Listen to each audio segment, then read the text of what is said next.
او همان جنایتکار و خونریز مشهور آخرالزمان است. ماجرا از جایی شروع شد که دشمنان ما به جان هم افتادند و ما برای اولین بار نفس راحتی کشیدیم. همه می گفتند خودش است. این همان مردی است که انتقام ما را می گیرد. نامش آرام آرام بر زبانها افتاد. سفیانی.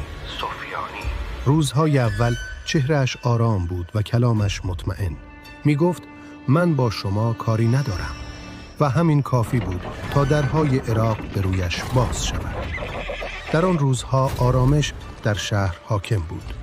مردم گمان می کردند طوفان فروکش کرده، اما نمی دانستند که این آرامش پیش از طوفان است. سفیانی در آغاز دشمنان ما را می کشت. خیلی ها می گفتند شاید او بر حق است. حتما آمده تا انتقام خون ما را بگیرد. اما دغدغه‌اش دین و ایمان نبود. جنگش جنگ قدرت و سرزمین شام بود. ماه‌های اول اوضاع بر وفق مراد بود. او می‌کشت، اما نه ما را. تا اینکه ناگهان ورق برگشت. درها بسته شد. مردان سپاهش نقاب از چهره برداشتند. هیچ کس جرأت اعتراض نداشت.